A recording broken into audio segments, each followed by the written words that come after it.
The New Revolution by Keegan Long. For my friends, thank you for making every day an adventure like this one. Chapter 2. I never once moved to pick up my fork. Why had that guard been so nice to me? It was just so out of character. Sarah arrived at the table shortly after, but hovered over her seat instead. What the hell was that all about? Did he just... I nodded, still couldn't believe it myself. Since when have Cerberus guards been generous, nice, actual humans? Sarah's expression held firm. Her eyes trickled down to her food and looked at it in disgust. She pushed her tray to the center of the table. I'm positive they don't even know what any of those words mean. It's not in their vocabulary. She finally took her seat. Her foot tapped impatiently like a toddler who refused to sit still. What a strange day it's been already.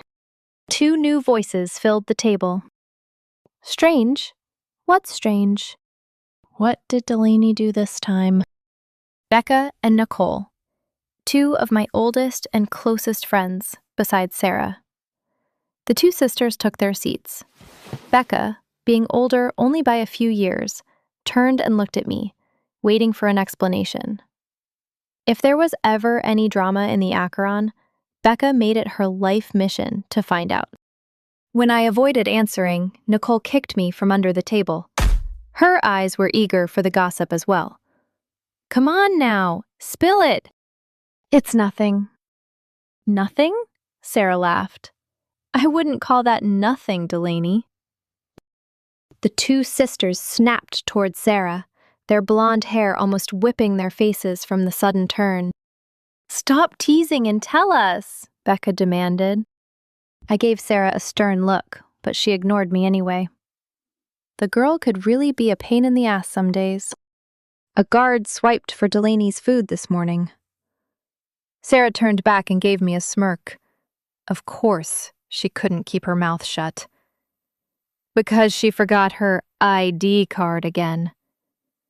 Unlike the others, Sarah always liked being the one who got to share the gossip, especially if it was with Becca.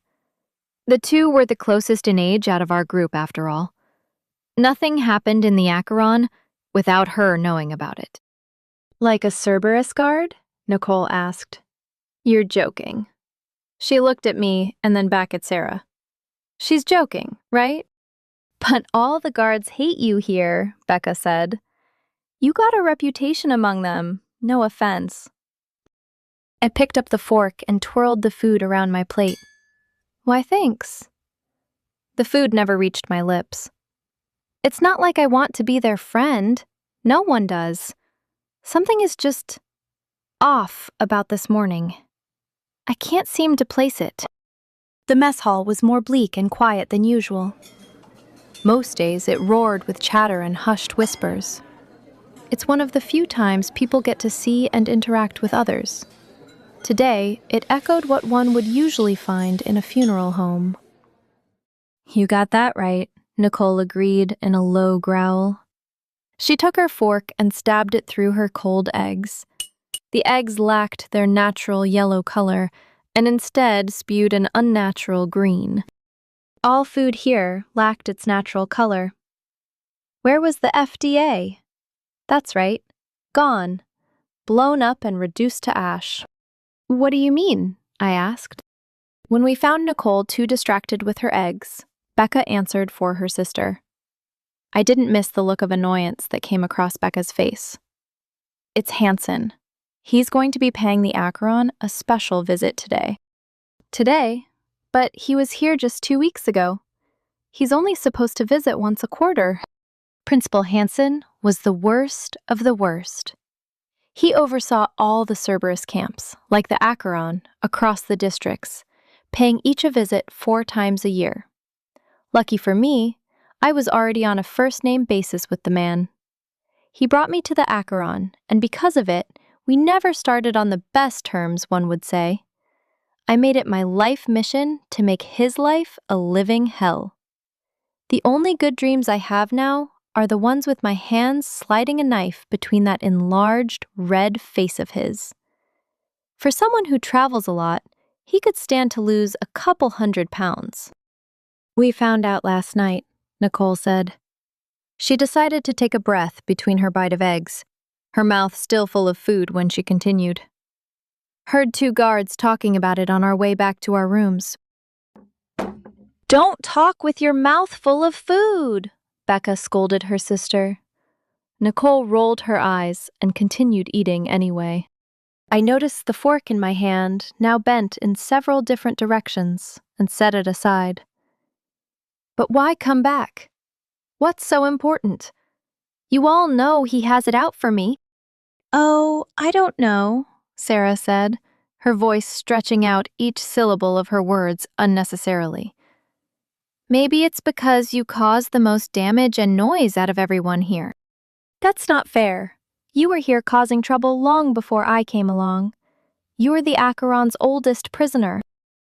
One of the oldest, Sarah corrected me. Besides, you're not the only one he brought in personally. He brought me in too, so don't go on feeling that you're more special than everyone else. My shoulders tensed when the words hit me. How could I have forgotten? Sorry. Forgot about that. I hate his guts too, Sarah said, blowing it off like nothing. He took people away that I cared about as well. I'll never forgive him either. My mind took me back to that day like it was yesterday.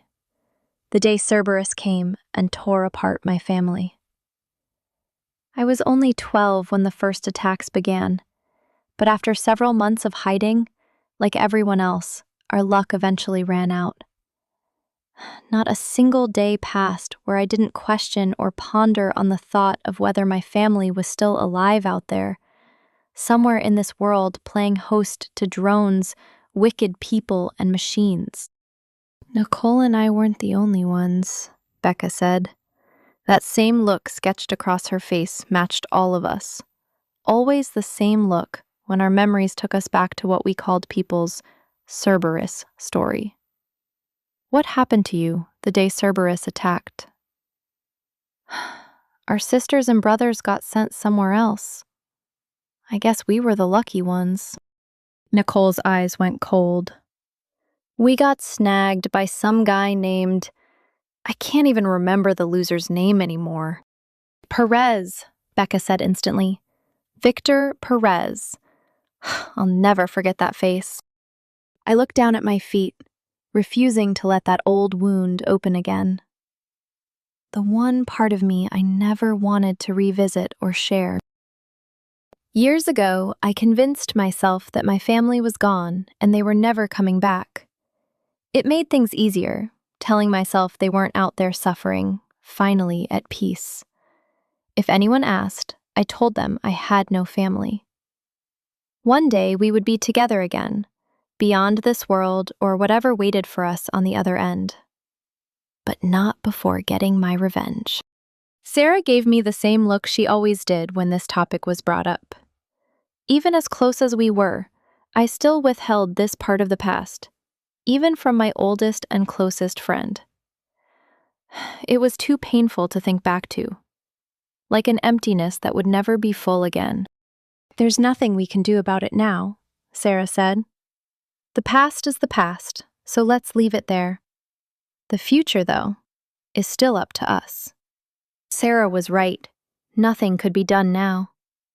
Little did I know at the time what my future would hold. I smiled. The spark had been lit. The girl that looked back at me in the mirror that morning was gone. The fire inside me roared once more.